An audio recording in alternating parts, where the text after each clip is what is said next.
I'll share with you guys one strategy that I haven't heard that many investors talking about. At least in the state of Washington, it's called supported living. And essentially what this is it's renting out a property to people with disabilities. Welcome to the Rental Property Owner and Real Estate Investor Podcast, brought to you by the Rental Property Owner Association, providing benefits and services to real estate investors and rental property owners for over 48 years. With your host, Brian Hamrick from Hamrick Investment Group.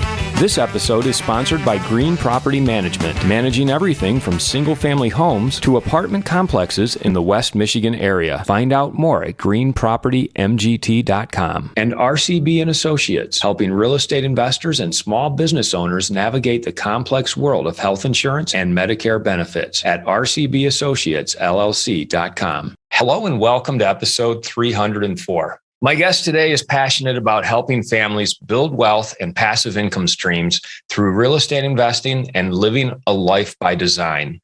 Jennifer Beadles is an investor and investment-focused real estate broker specializing in value-add properties. She owns just under 250 units across 5 different states. And with 14 years of experience in the real estate industry, Jennifer has many investing strategies, including the BRRRR method, value-add multifamily, build-to-rent, supported living, private lending, and investing out of state. Jennifer, welcome to the show. Oh, thanks so much for having me, Brian. It's a pleasure to have you here. Let's find out a little bit about you. Tell us who you are and how you got started investing in real estate. I got started about 14 years ago. It feels like it was just yesterday, but 14 years ago, I was a young 21-year-old, just kind of fresh out of community college. Didn't really know what I wanted to do with my life, didn't really know what I wanted to do with my career, but for some reason I wanted to get into real estate. And so I bought my first primary residence. That was a house built in 1901, about an hour north of Seattle. And it was a complete fixer-upper. And that was kind of a pivotal moment for me. One, because I didn't really know what I was doing. And so I bought this house with really no plan in mind, other than I understood that it was a fixer-upper. I understood that the zoning on the property was multifamily, meaning at some point I could tear this house down and build about 6 units on that land. And so after kind of going through that initial purchase, I noticed a couple of things about the real estate process. One is there was a lot of exit strategies available to me, especially with this property that I had chose. And number 2 is I realized that the real estate agent had made a considerable amount of money for the work that he put in, showing me really just this one property, which is really the only property that I could afford at the time.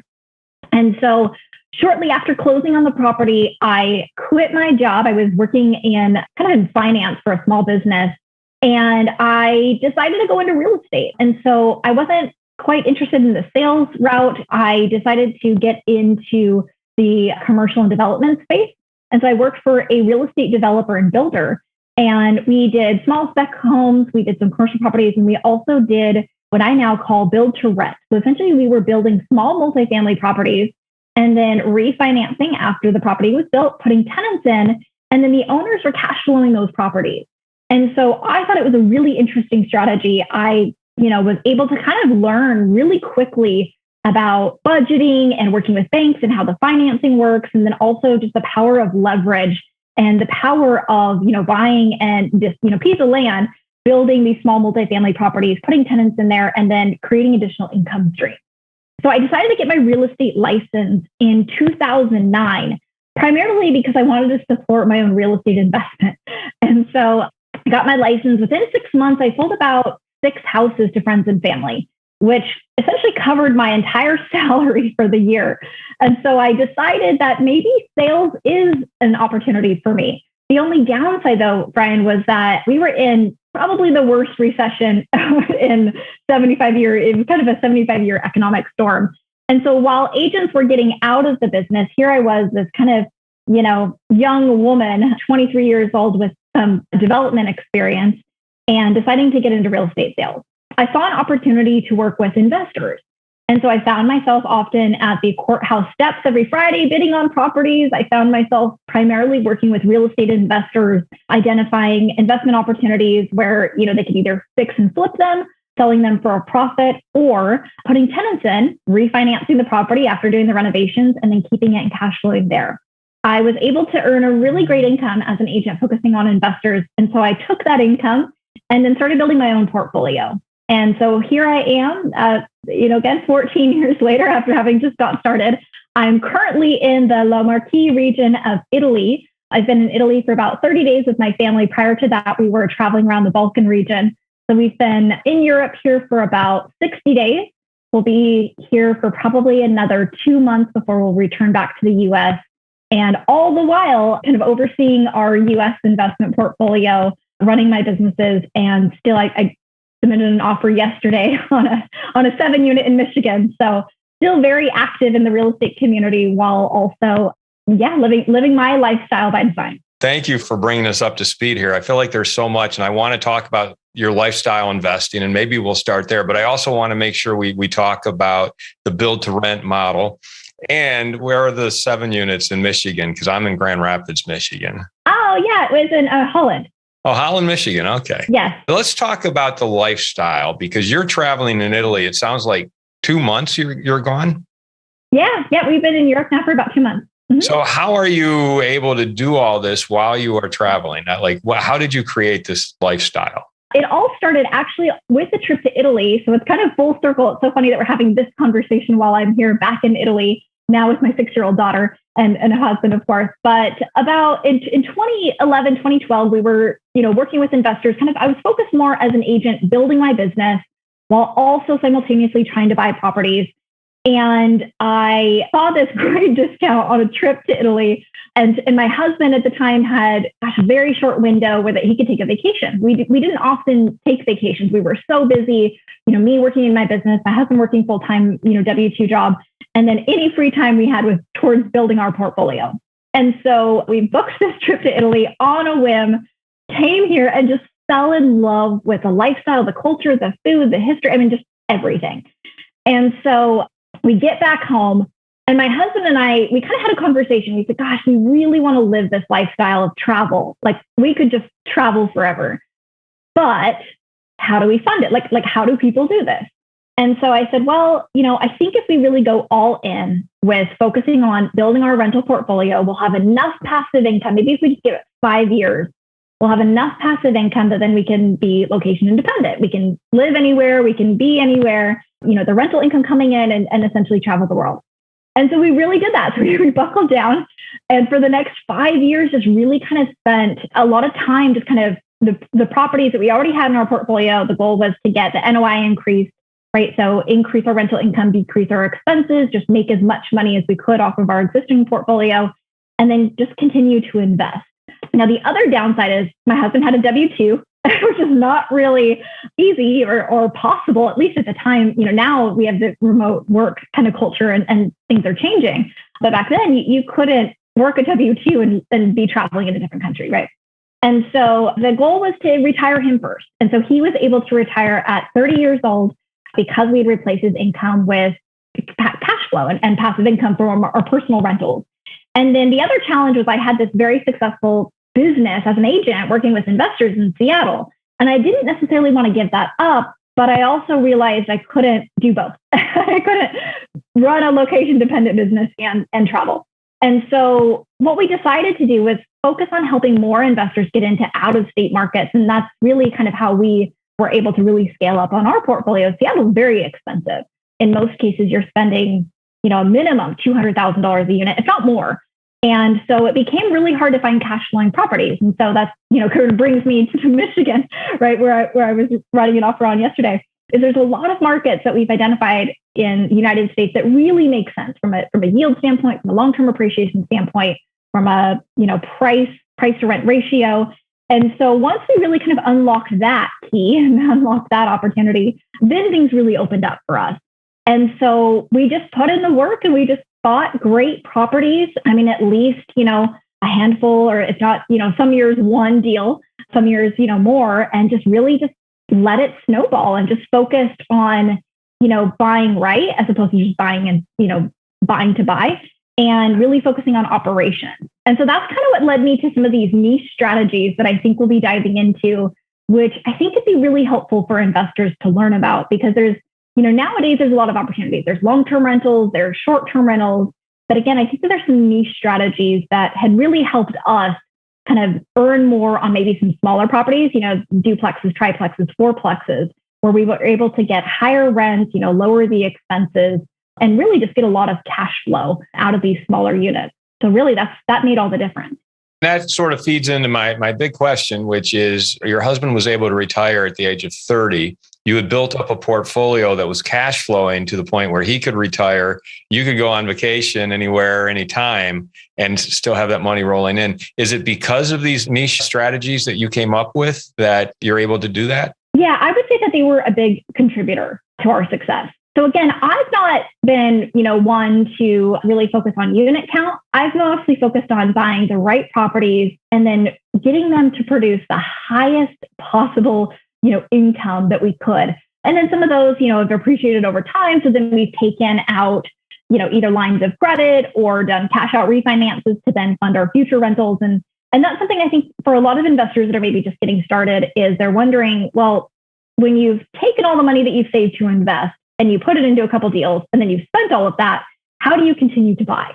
And so my answer to that has always been, if you buy the right deals, I would say in about 3, maybe 4 years, you'll have the appreciation that you need and the rental income will have increased to support either a cash out refinance or a home equity line of credit that then you can take against that property and then use that to buy future properties. So essentially, if you buy the right deals in a couple of years, those deals will fund your future deals.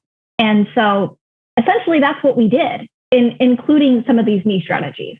Jennifer, tell us, how do we find the right deals? I've made the most money in B and C class properties.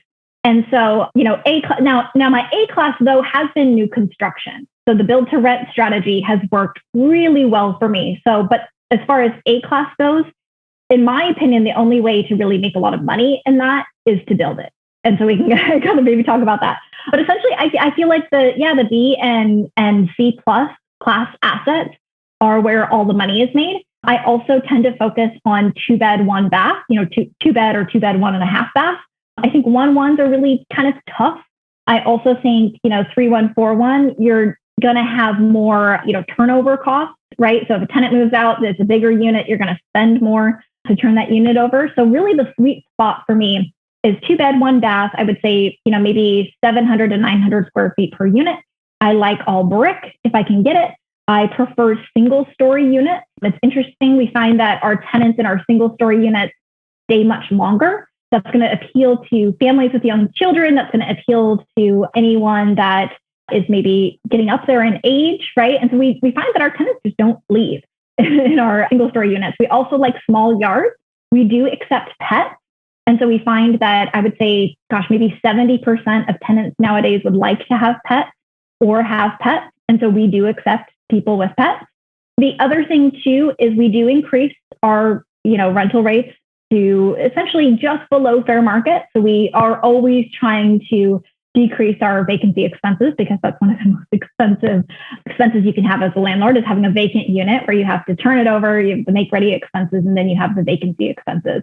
And so, I would just say, again, that's kind of the class that we focus on.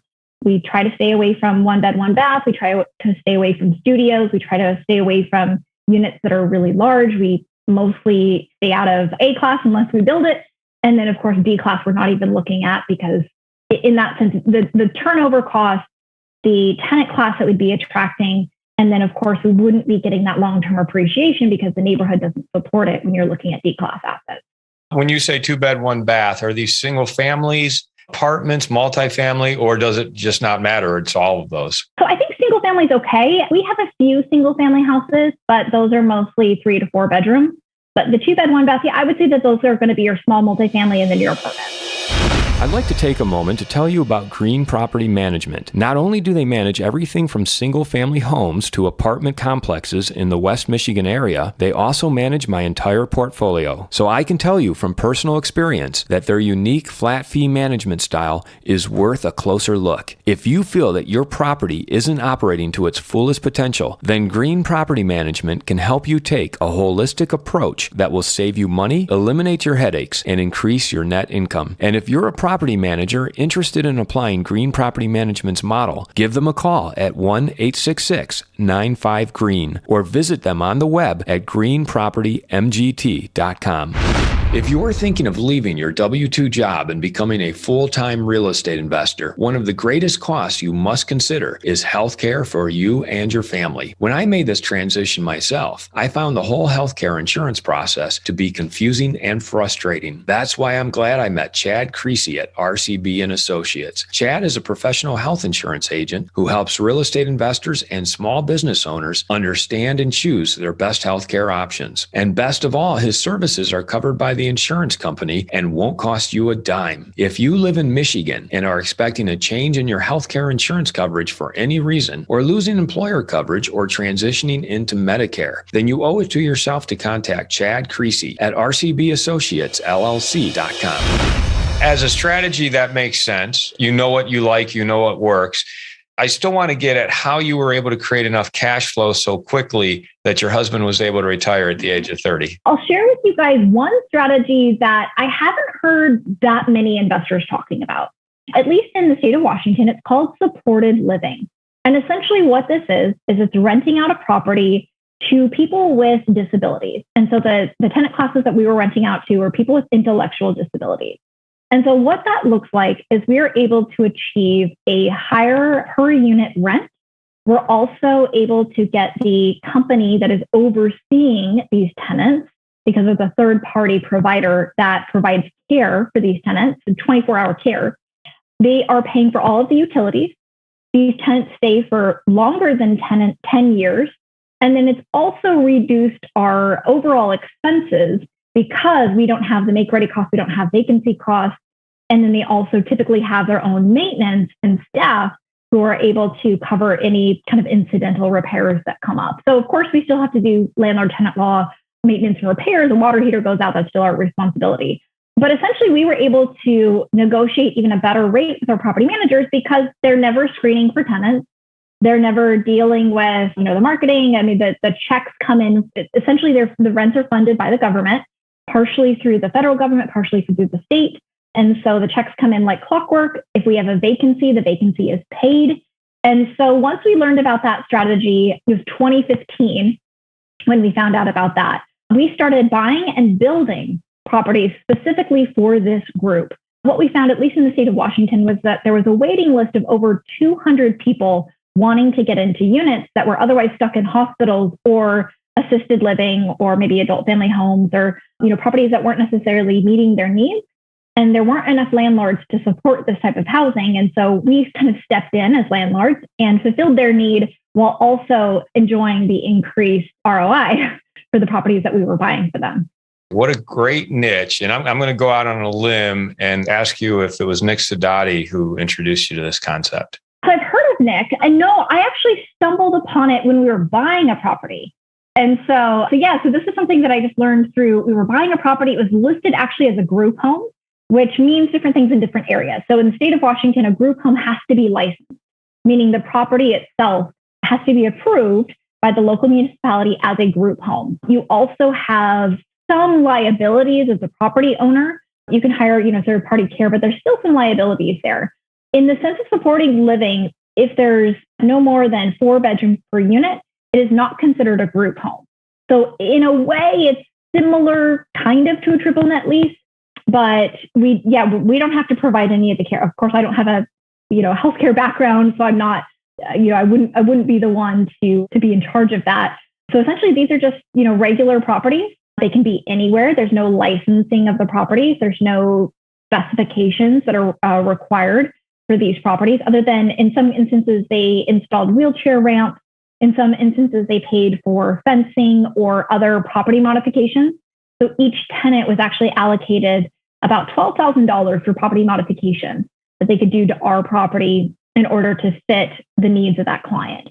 So we really just stumbled upon it when we were buying this property. Again, it was listed as a group home, but when we got more into it, we realized it wasn't a group home. It was this supported living home. And then we kind of learned about it, asked a lot of questions, met with a provider, ended up buying the property, and then essentially establishing a relationship with them, and then continuing to buy more properties that way.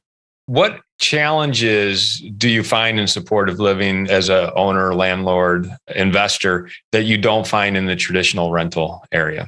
So there can be a little bit more wear and tear.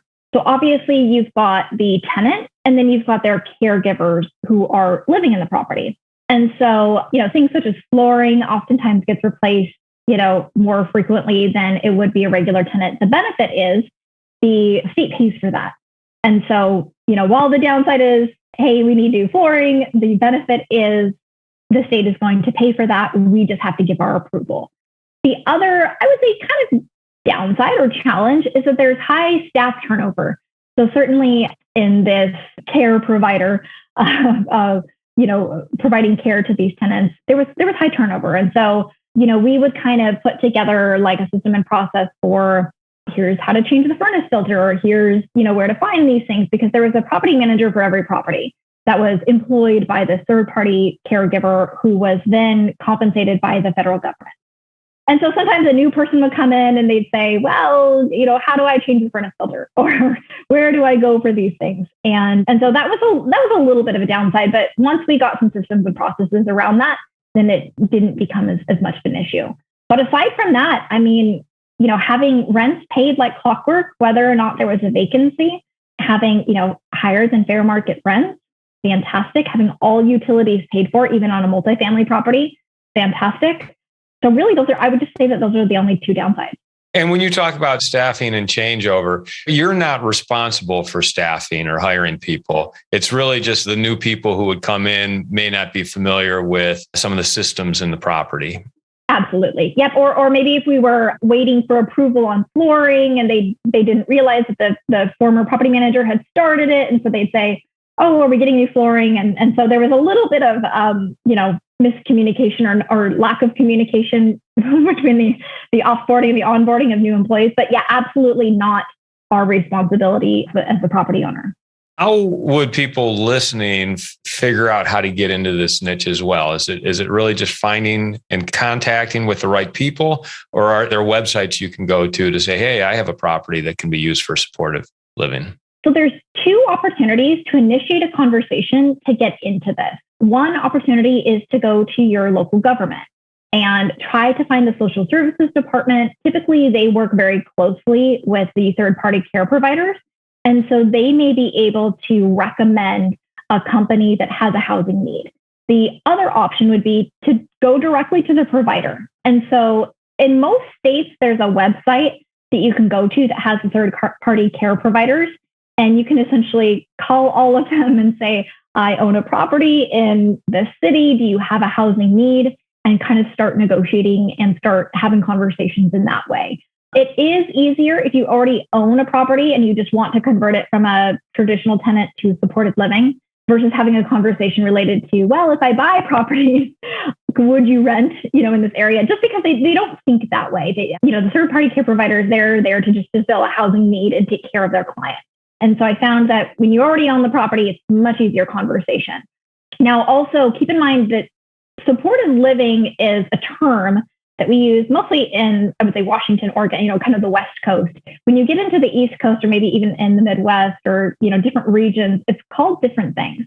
So I've seen, long-term care, I've seen residential supported living, I've seen residential housing provider. So it's a little bit different. So you may have to do some searches. You may have to kind of do a little bit of digging, but once you find those relationships, then they're key. I'll give you an example. I have a property in Indianapolis, and same thing, great candidate for supported living. And so I had called around a couple of providers, found one, and they said, well, we already have 750 properties that we operate in this area that's owned by a hedge fund. And so, the hedge fund had saw this opportunity, got into Indianapolis. And so essentially they were like, we have our housing needs fulfilled. So I think it's a really interesting strategy. Every single state has a variation of this program. They also tend to follow HUD rental rates. And so the interesting thing is, as an investor, if you have more bedrooms, then you're actually going to be able to get higher rents. But typically they will not go over 4 bedrooms, or else it's going to have to be licensed as a group home.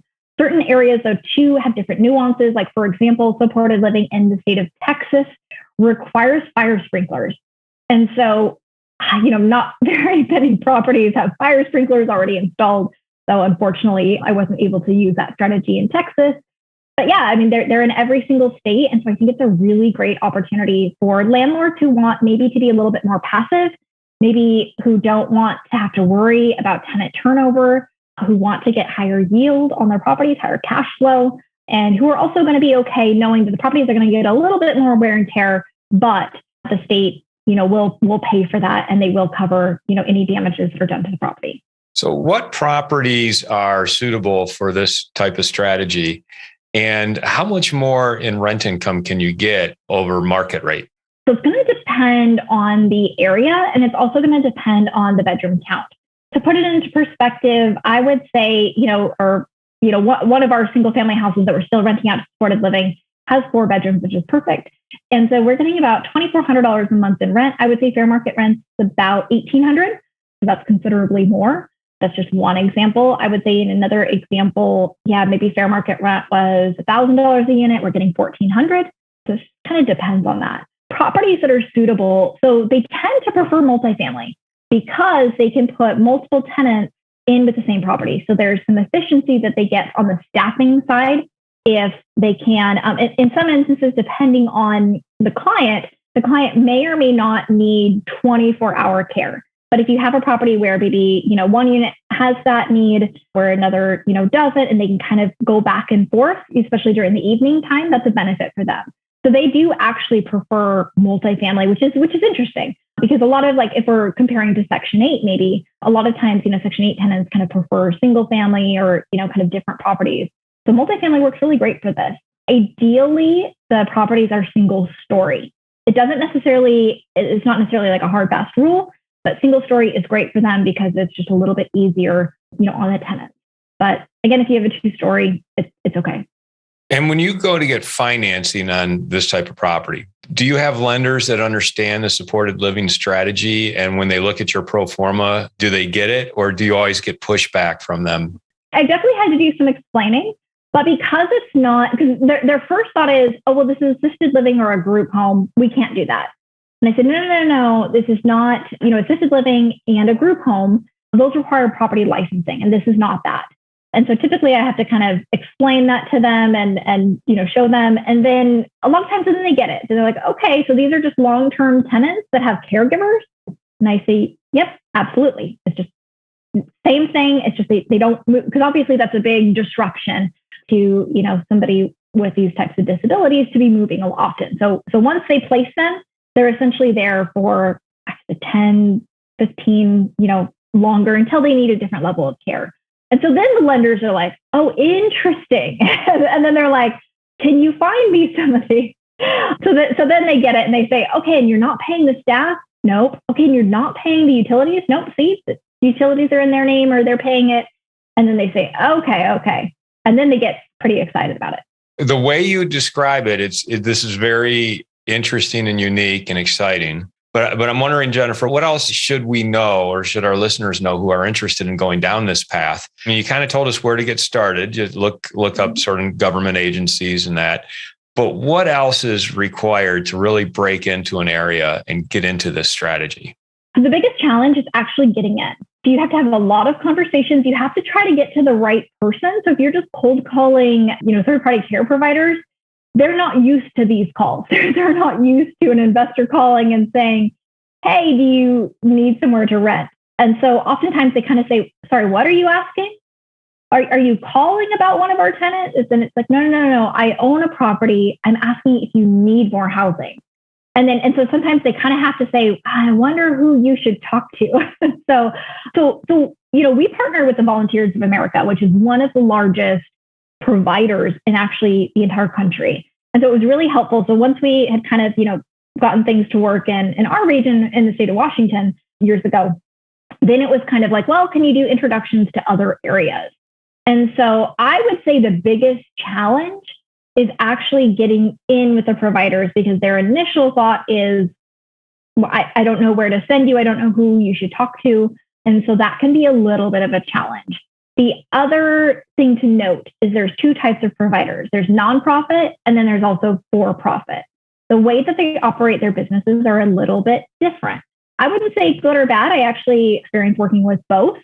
But we were working with a company once who actually lost their license. And that was really interesting. They had actually ended up renting some of our properties and never placing tenants, but they were paying rents the entire time, which we were somewhat okay with. It was not great to have the property sit vacant. It was great to get the rents in and not have any, I guess, downside of tenants living in the properties. And then they lost their license. And so they had, in actually one instance, they did have a tenant.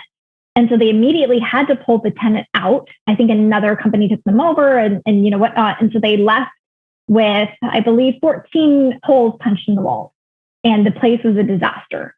And so in that instance, we called the state, took pictures, gave them a bid and said, look, this company is essentially no longer in business, no longer allowed to do business.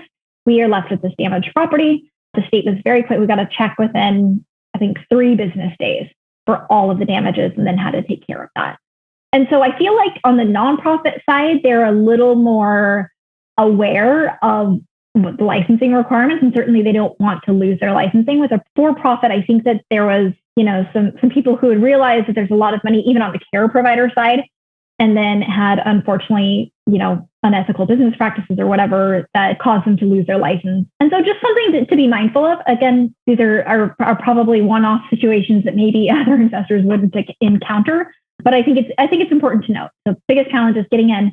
Second challenge is obviously making sure that you're working with providers who are, licensed and obviously going to stay licensed.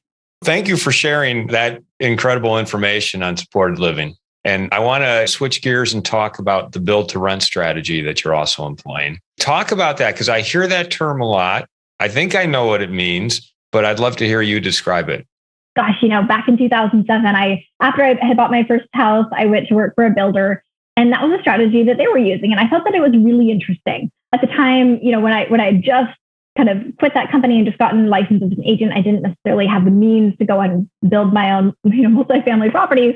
But as we kind of gained more assets, we found opportunities to buy properties that were zoned multifamily. And multifamily could be, in every area, it's going to be dependent on the zoning, but multifamily could be duplex, triplex, and above. In our local area, there was kind of a loophole in the code that said, if you build a duplex, you can build a duplex in any residential zone, provided that you can fit it. And so also it said anything that is over a duplex, so triplex and above, is considered commercial, meaning you have to have fire sprinklers, you have to meet the ADA codes, you have to have certain parking, and all these things. And so we kind of carved this niche out by building duplexes and building them brand new. The benefit of doing that is you can essentially build what does not exist. And so sometimes we built 3 beds, 2.5 baths, about 1,300 square feet, 2-car garage. Other times, in the supported living example, we were building 4 bedrooms, knowing that we could get higher rents, investing in properties and building properties that would work for supported living. And so essentially the name of the game is, if you can be all in, at 70% of the after completion value, then you can refinance that property and you have a brand new construction A-class property, hopefully producing really great cash flow that you essentially have no money in. And so that's what we did. Because that was my background, we essentially just found good opportunities to use this strategy. Tenants in, we were able to achieve, I would say, higher than fair market rent, because of course it's brand new. So tenants are willing that have the means and the money, willing to pay a little bit more than fair market rent for these nice new properties. And then the other benefit is when building duplexes, at least in the area that we were doing that in, you could condo the units and sell them individually. And so the exit strategy, let's say, I'll give you an example. So the last one that we did, we built a really nice duplex, 4-bed, 2-bath each side, single story. We were all in about $330,000. The appraised value came in at $660,000. And then we were able to get about $4,800 a month in rent, right? So pretty great numbers, especially for being just outside of Seattle, right? So really, really hot market. And if we were to condo those units and sell them individually, they would probably sell for somewhere in the maybe $400,000 range. So essentially, we can take a brand new construction property, a duplex, and we have the exit strategy of just holding it as a duplex. We have the exit strategy of condoing it and turning it into individual condos and, selling them individually. There's just kind of a lot of opportunity that we can do with that. And so that's worked really well for us. I've had a lot of investors that it doesn't work so much in lower cost markets. So I would say if you have new construction duplexes in your market that are selling for less than $400,000, based on the cost to build, it's going to be really tough to make those numbers work. So certainly it's not going to work in all markets. But essentially, if you have duplexes that are selling for more than that, and you can be all in at 70% after completion value or less, then it could work really well for you in your market. Are you doing one duplex at a time in a specific location, or are you doing a community of duplexes? Typically, it was a spot lot, so not so much a large community of duplexes. Those take, on the permitting side, those larger communities that we see, that probably takes maybe 2 to 2.5 years. And so for me, for my goal of lifestyle investing, which is really, find assets, add value, get them stabilized, move on so I can travel, it didn't really fit that plan. And so we've always just kind of done smaller projects that, maybe take, I would say, 60 to 75 days to get a building permit, because it's just really, really simple. Building a duplex is really simple. And then maybe taking 6 to 9 months to build. So we're essentially out of it. We're done in about a year. How does that fit into your lifestyle then? Because that seems like a lot of work to have to do to build these duplexes. How does that fit in with you traveling to Italy or being out of the country? So with our travel plan, we've been actually traveling quite a bit over the last 12, 18 months. And so essentially we've actually now been buying projects from some other builders as opposed to building our own. And also prior to that too, we've always hired a builder to do it for us. And so essentially, we brought the money, we would get the construction loan, the builder would, build basically to our specifications, and then we just refinance it. And so that's really the way that we've gone about it. And so I think anyone in any market can find a builder to do this for you. Because oftentimes when builders are doing their own projects, obviously there's a lot of capital that they have to outlay. A lot of times they're focusing on single family houses. But if you can find a builder, especially a builder that'll do it flat fee, which is builders that we've worked with, then essentially it's a great, win-win for them. It's a project to keep their guys busy. And then also it allows us to essentially, get the project done at cost and then add the value by the new appraised value. What kind of team do you have in place that helps facilitate all of this for you? You have to find an agent that understands, new construction, meaning that they know, what zoning area you need to be in. They can identify what a potential good land deal is. Most of the time, the builder has a permit tech on their team. And so essentially, they'll handle all of the permitting. They'll handle things like that. They may also handle the surveying and the engineering, which is, sounds like a lot, but it's really pretty simple. Maybe it's just because that's my background, that's what I used to do. But really just a couple of consultants, and then just a lot of communication on how the project's going. The other thing you need to be aware of is you can't just hire a builder and then expect the builder to know what you want. And so essentially, again, it was up to me to decide what to build.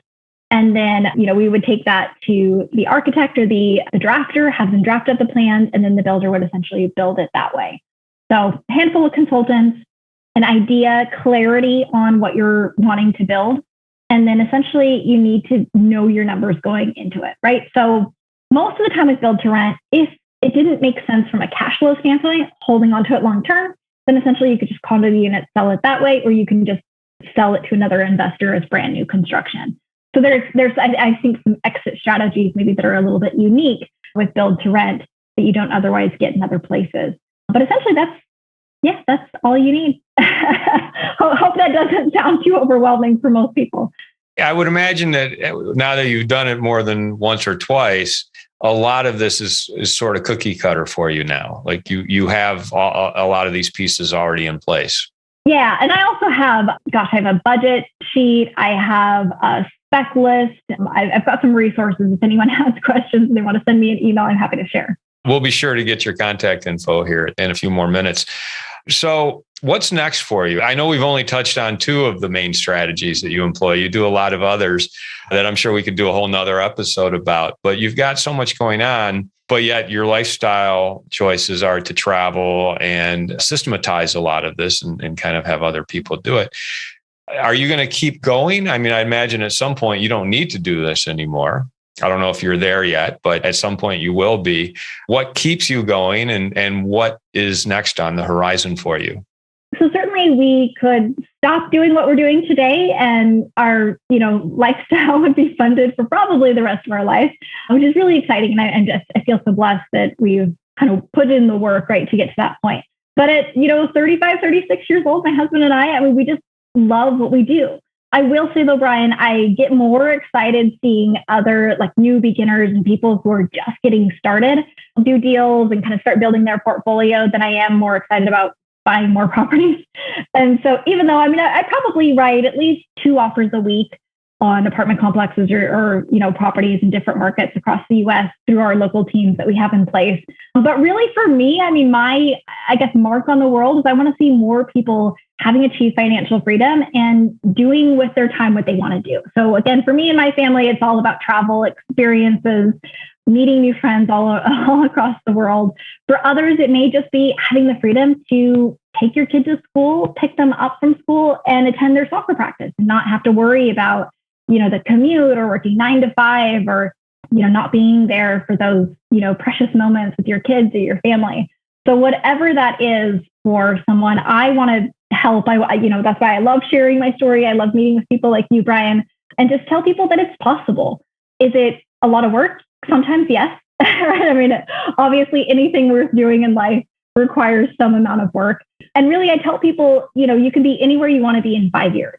And so if you dedicate, 5 years to really kind of doing this, you dedicate, 5 years to maybe building your portfolio or becoming a passive investor or getting into some kind of location independent business, then you can completely change your life. And so what's next for me is I'm just going to keep spreading the word. I teach and train realtors on how to work with more investors, how to source deals, how to hopefully invest themselves. I teach and train investors on the best markets to invest in, some of these niche strategies that we talked about today, and really just kind of how to get out there, get started, and get to building. A lot of the people in our community are really focused on, again, this lifestyle independence and, designing their ideal lifestyle. And so for me, I just love helping other people and seeing people make it happen. Well, I think you certainly shared a lot of great information with us today that I think will help a lot of people. You talk about your training for investors, and it sounds like you have training in these niches we just talked about, the supported living and the build to rent. Yeah, so we talked about this inside of our community. So yeah, our community is the ROI Inner Circle. And so we have about 300 investors in there that are really doing a lot. I would say our investors are closing on anywhere from like 30 to 40 properties a month, investment properties a month. And so what we do is here at our company, we go and identify the best markets to invest in, at least, using our criteria. We put a local team in place. So that's typically an investment savvy realtor and a property manager that has experience working with out-of-state investors. And then essentially we put their best deals in front of the investors. And so we're really kind of trying to help teach and train, but then also put opportunities in front of investors so that they can immediately take action. Because I think sometimes that's the challenge is you might learn something, but if you're not able to immediately take action, then you might get on to the next thing, or, you may always be constantly in the learning phase. And so at least for me, what I found is once I learn something, it's like, okay, how can I take action on this thing in the next 24 hours? And then usually, kind of following that system and process has allowed me to really take, action and get movement and progress in whatever direction I'm trying to go. So how would people find out more about you or get in touch with you? So you can go to our website. It's addictedtoroi.com. So essentially we find that once you start building the passive income streams, it gets addicting, right? You want to keep continuing. You want to keep building those passive income streams. And so that's what our community is called.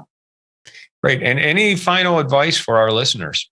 I would say wherever you are today, start small, but start now. So maybe think, with the conversation that Brian and I have had today, maybe take just one piece of advice or maybe one thing that you heard and try to figure out how you can take action on that within the next 24 hours. So maybe supported living is for you. And you said, that is my strategy. Maybe in the next 24 hours, you can Google online, the local municipality and see if you can try to get in touch with somebody so that you can start implementing that strategy. If you're thinking build to rent is for me, then definitely I would say start researching, the different zoning, maybe get a zoning map and kind of see where the different allowed uses are in your area and see how you can start, taking action on that. But yeah, I would say, action trumps skill and knowledge every day. So I'm very much an action person. So that would be my final advice would be, do something with what you've learned today. And hopefully, we've added some value and taught you guys a couple of different strategies. Yeah, definitely you have, Jennifer. I've really enjoyed our conversation, and the way you've structured your business is fascinating. From the lifestyle type investing and your ability to just travel in Italy and still be making offers, still be providing this training, and the way you've built your passive cash flow, the way your husband was able to quit his W-2 job at the age of 30. That's all very impressive. And I really appreciate you sharing the two strategies of build to rent and supported living, which are both really interesting and unique.